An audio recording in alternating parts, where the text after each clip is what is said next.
Hello everyone, welcome to my channel.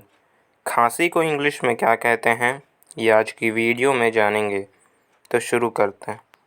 खांसी को English में कफ या टसिस कहते हैं। कफ या टसिस। एक एग्जांपल से समझते हैं इसे। Example, he has cough from last 4 days।